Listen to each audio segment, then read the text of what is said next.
Tonight on PBS News Weekend, as southern states start to recover from back-to-back hurricanes, we take a look at the long-term effect these major disasters have on vulnerable communities. Then how first-generation Latino Americans are navigating the wealth gap. And our weekend spotlight with celebrated children's author and illustrator, Sandra Boynton. I just feel so fortunate because I've gotten to do whatever I want to do. And I'm still having just as much fun as I ever had.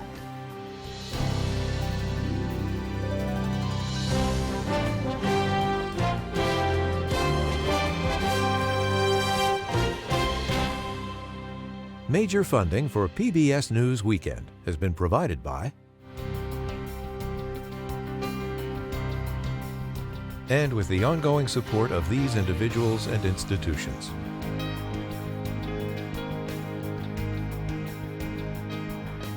And friends of the NewsHour.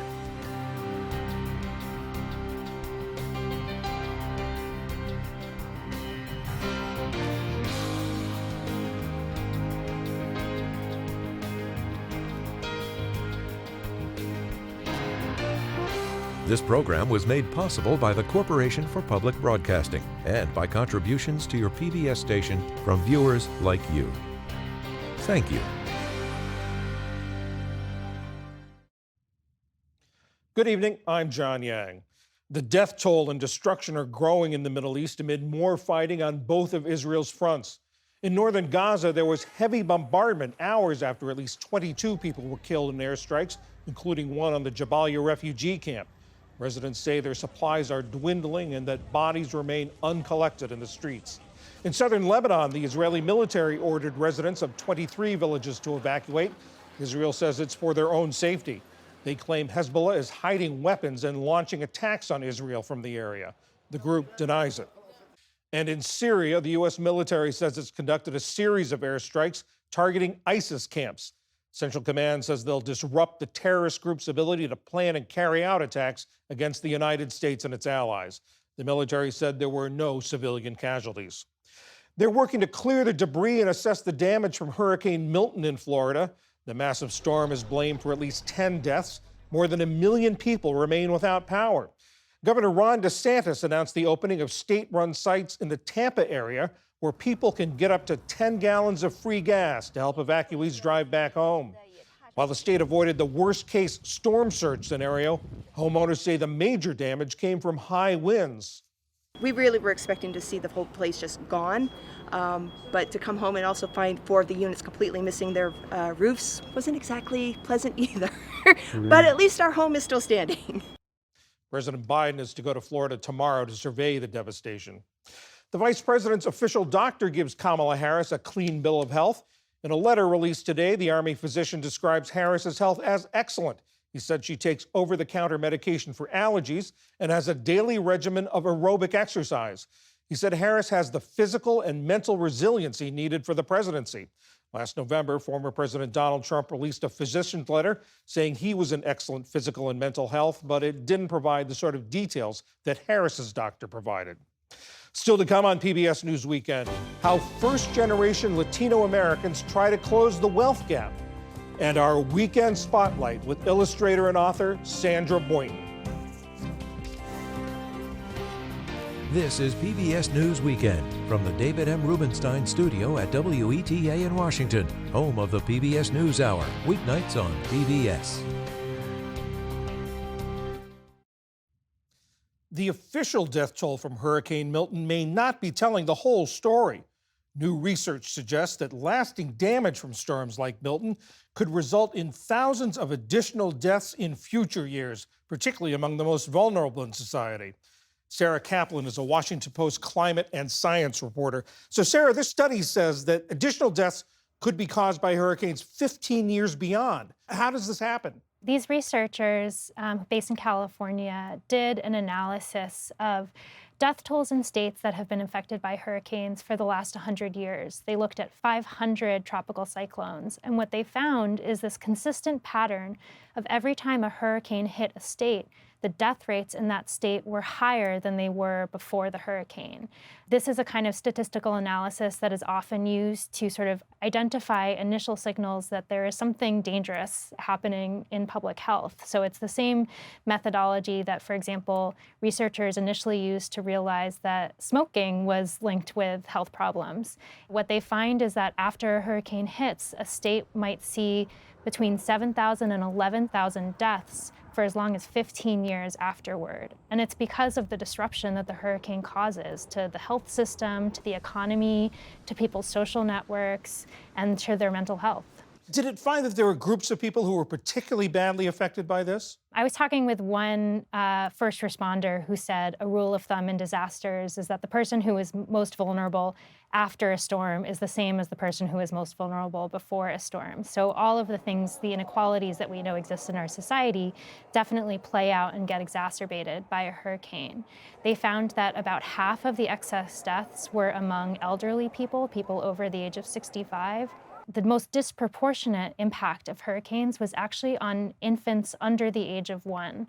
So even babies that weren't born before the storm hit were more likely to die unexpectedly after the storm. Those babies might be born into families that have more stress, that have less financial resources, less ability to access both prenatal care and postnatal care, less ability to buy food or formula for their kid, and so they're more likely to see the kinds of illnesses that can lead to infant mortality. One of the other really striking findings was that there was a pretty big racial disparity in how this effect played out.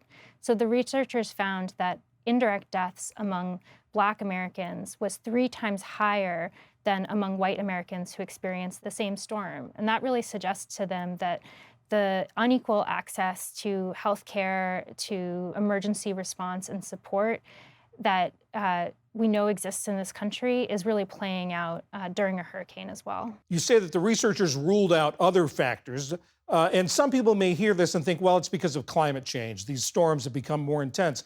But their research goes way back. Yeah, so they went all the way back to 1930, and they found that these excess indirect deaths actually occur after every storm, both the ones that have happened 100 years ago and the ones that are happening now. They do find an indication that the number of excess deaths is increasing, but the primary reason why that is actually because the number of people living in these dangerous hurricane-prone areas has increased. So Florida, for example, which was hit hard by both Hurricanes Helene and Milton, is one of the fastest growing states. And so, if you have more people, that's more people who are in harm's way. What does this suggest about the way our country responds to natural disasters like this? So the researchers that I spoke to said that this really highlights a need for more interventions and more social and physical support after a hurricane happens. These deaths are not happening because someone got caught up in floodwaters or a tree fell on a house. They're happening because people are not able to access the kind of care, the social safety net that they might have had before a hurricane occurred. Or maybe that social safety net never existed, and then without that bit of extra stability that it gets taken away by the hurricane, people start to fall through the cracks. So the researchers told me that they think this really highlights the need for more community health programs going out and making sure that people who might have mobility issues are able to get to the doctor's appointments that they need. They said it shows the need for more support for families to ensure that their kids are getting the food and medical care that they need, that people are getting the mental health treatment they need. And right now, a lot of the emergency response systems that we have go away just a few months after a storm occurs. So people might be able to access food assistance or help, like free mental health care through FEMA for a few months. But what this research suggests is that the trauma lasts much longer and that people are going to need that support for much longer. Very sobering research. Sarah Kaplan of the Washington Post, thank you very much. Thank you.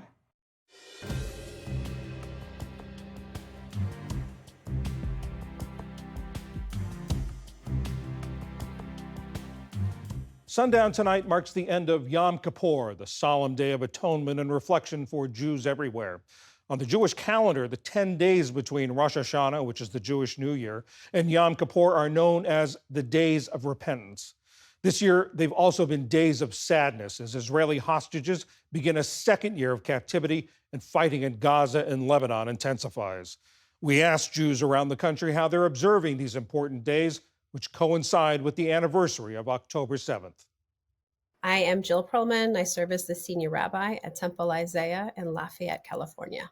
Rosh Hashanah celebrates the birth of our world. It's a time of great joy and celebration. And then we have Yom Kippur, which is known as the Day of Atonement. It's a chance for us to make sure as we're starting a new year that we're really starting off on the right foot.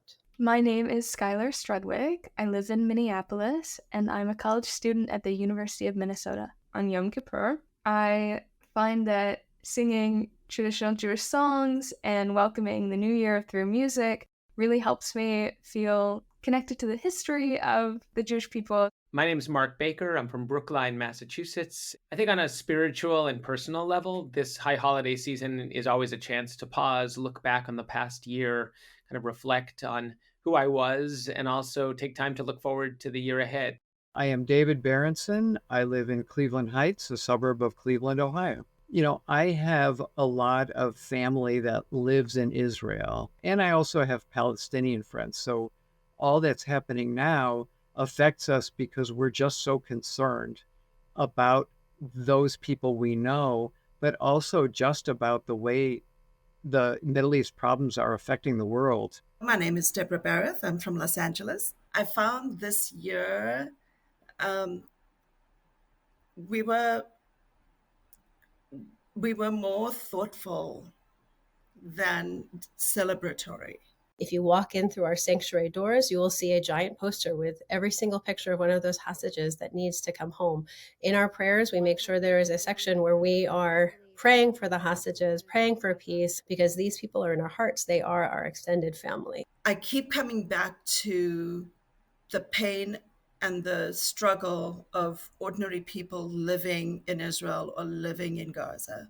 Obviously, this war this past year has been extraordinarily complicated and messy, and reasonable people have different perspectives on that, and it's hard to hold those perspectives in a time of trauma. I hear a lot of anti-Semitism coming from communities around me, and it hurts. It hurts really badly, especially during the holidays. I grieve the loss of Jewish life, and I grieve those lost in Gaza, and it's not mutually exclusive.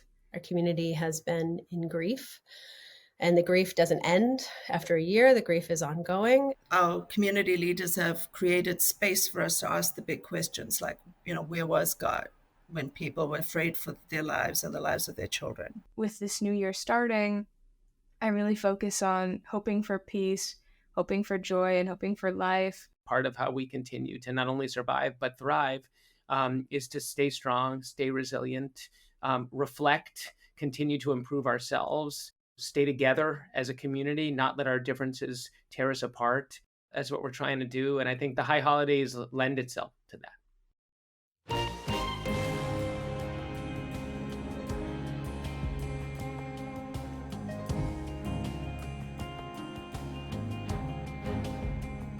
Rising stock and real estate markets have helped send total U.S. household wealth trending upward over the last 15 years or so, but there's still great inequality along racial lines. According to the latest Federal Reserve data, the typical white family has more than 6 times the wealth of the typical black family and almost 5 times the wealth of the typical Hispanic family. For National Hispanic Heritage Month, which runs through October 15th, we look at how first and second generation Latino Americans are trying to close that gap. Giovanna Gonzalez is author of Cultura and Cash, Lessons from the First Gen Mentor for Managing Finances and Cultural Expectations. Giovanna, are there challenges to first and second generation Latino Americans? Oh, many. I like to call them that we have a different starting line, and that's because we don't get any sort of basics on money management at home. Of course, this stuff isn't taught to us at school, but some of our peers get to benefit from parents maybe teaching them what a checking account is, how credit works. As children of immigrants, our parents just trying to survive in a new country, so we don't typically get any exposure to any sort of money talk. And on top of that, we don't get to benefit from generational wealth. Again, our parents come here seeking a better life for us all, so they really come here with nothing. And on top of that, we have the additional added responsibilities of feeling like our parents' caretakers. A lot of us feel like our parents' retirement plan, or that we have to provide a monthly allowance for them to stay afloat. You're a financial educator. Are there things you wish someone had told you when you were graduating college and entering the working world? Oh, absolutely. And that would be invest aggressively in your 401k or your 403b, whatever you have at work. That's to help you have a fruitful retirement in the future. Be aggressive with paying off your debt. I was very passive with my debt. I just thought as long as I paid the minimum balance on my student loans and my credit cards, I was good. But after learning more about financial literacy, I learned that it's going to take way longer to pay off debt that way. Are those some of the most common pitfalls you see or most common mistakes you see among young Latinos? Yeah, as well as maybe not putting themselves on a budget. I used to think that as my career would escalate, so would my income and money would just kind of sort itself out. But after learning financial literacy, I learned that you have to have a roadmap for what you want your money to do for you. And it's hard to do that if you're just kind of not aware of what your spending goals are. In your advice and in your writings, you talk about embracing bicultural identity. What do you mean by that? When I started my financial literacy journey, the only access that I had to personal finance books were mostly written by white male authors. Of course, there were the Jean Chatzky, the Susie Ormans, which were phenomenal, and I learned a lot from these books. But what was missing was how my Latino handles money, which is very different than the typical white middle-class American. Most Latin American countries operate in what's called a collectivist sort of society, which means that we sacrifice ourselves for the group's betterment. If you need help, the first people you go to is family. Where in America, it's very individualistic, where it's very much every man for itself, pull yourself up by the bootstraps. If you have any sort of money challenges, charge on a credit card. You don't go and tell people about it. So when I went into the real world, aka handling money with my family, using these white principles, there was that culture clash. So I had to learn, as a bicultural Latina and Mexican American, I have to have a blend of those values that works for me. In addition to these individual actions, saving, investing in a retirement fund, are there structural problems that are also keep Latinos from building wealth? Absolutely, especially the financial planning world. It's set up in a way where you want to cater to the richest. So if Latinos don't have a large wealth in their name, that doesn't make them as attractive as a client, right? So it's easy for them to feel overlooked and to be passed up for other wealthier clients. You say how many of the advice books are written by white men. Do you think you have a special connection to the Latino community? Absolutely. I have my lived experience. I have a lot of common sayings that we say in Spanish that really connect with our culture and my ideal reader. My book came out in January and it already has over 200 5-star Amazon reviews, most of them saying, I've tried reading other money books, but I couldn't relate to them. This one I finally understood. It spoke to me in terms that I can understand, and I'm so excited to get started with my money journey. You also talk about resiliency. Explain that. Yeah, resiliency runs through our veins as the children of immigrants. You know, again, we don't really have much of a leg up in life. We don't have generational wealth, even generational knowledge that some middle-class families get to benefit from being in this country several centuries. Like just knowing how financial aid works, knowing how, again, a credit card works. These are all things that our parents are struggling to learn as they're starting to set roots in this country. So we have to learn to be resilient and do a lot of firsts on our own, right? So be the first in our family to go to college, be the first in our family to work in corporate spaces, be the first in our family to learn how to accumulate wealth. A lot of us were translators as children for our parents who didn't speak the language, either at doctor's appointments or school meetings. Giovanna Gonzalez, thank you very much. Thanks for having me.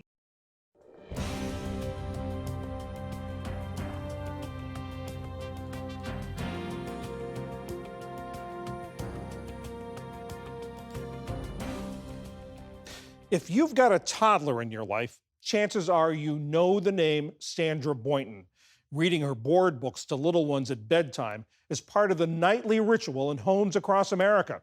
We recently went to see Boynton on her farm in Connecticut, a visit that's tonight's Weekend Spotlight. Welcome to the whimsical world of Sandra Boynton. It's a place where pigs sing in a choir, hippos go to parties, and chickens rock out And Stan, well, sits sentry at the gate. She's written about 90 books that have sold nearly 90 million copies and made it to the New York Times bestsellers list. There are Boynton displays in bookstores and Boynton sections in libraries. Her first book, Hippos Go Berserk, has been in print for 47 years. I was -5 when I wrote it, so yeah, no, it has. It's kind of amazing. And kind of delightful for the scores of children who love her books. A Boynton book is distinguished by her distinctive drawings, clever wordplay, and lack of simplified vocabulary.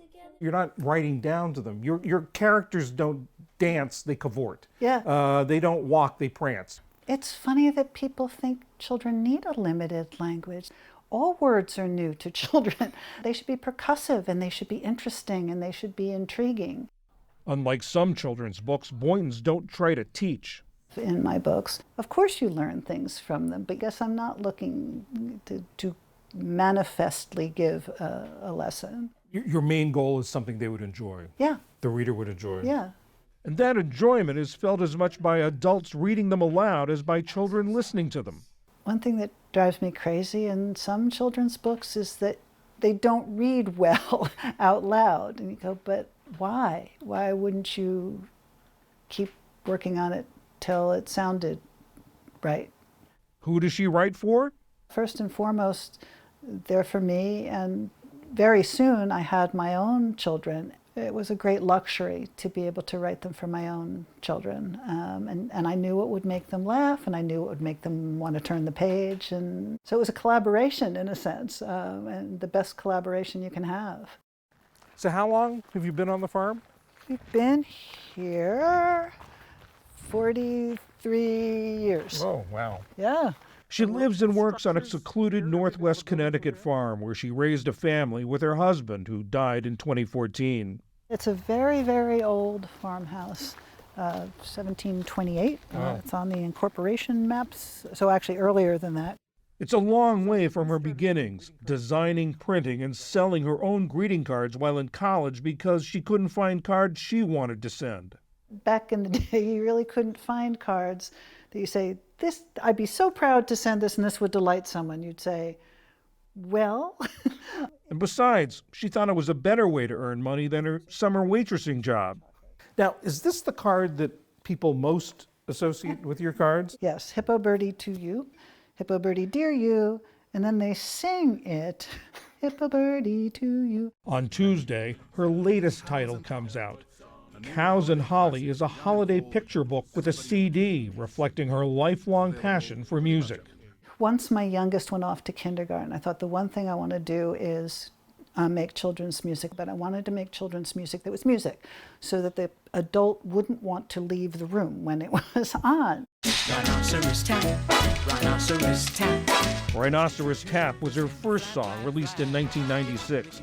Since then, she's sold more than 3 million CDs and been nominated for a Grammy.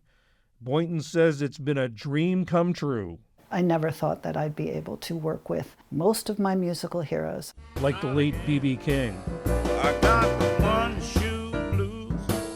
It seems they're never gonna stop. And it turned out that that his manager had little grandchildren. Said, yes, we can get B.B. to do this. And it hasn't been a hard sell. I think it has to do with connecting with people through children. Santa Claus. That's right.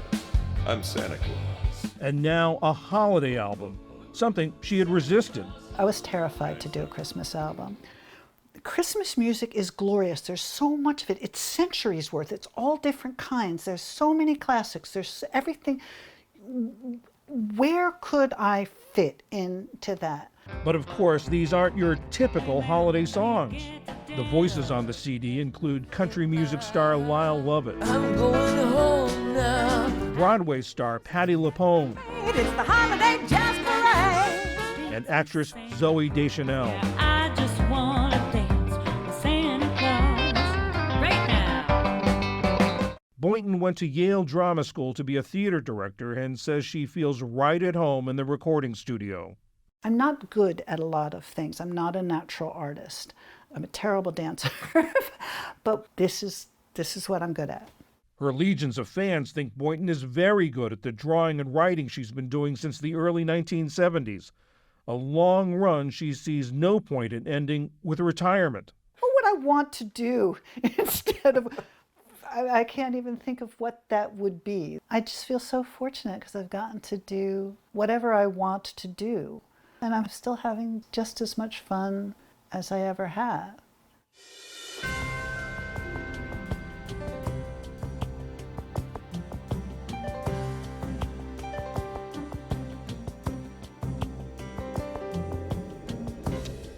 And that is PBS News Weekend for this Saturday.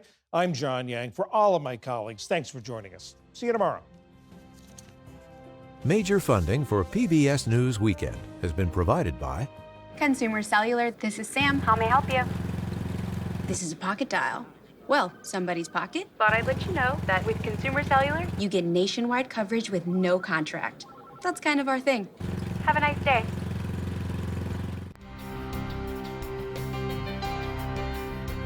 and with the ongoing support of these individuals and institutions.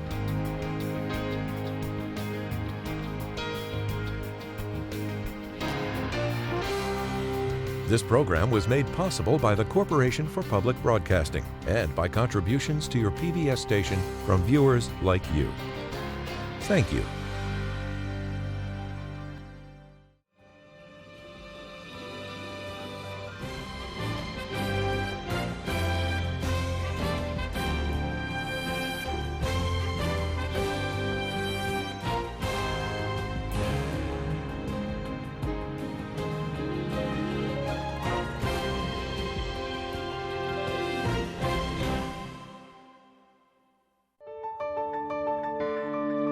You're watching PBS.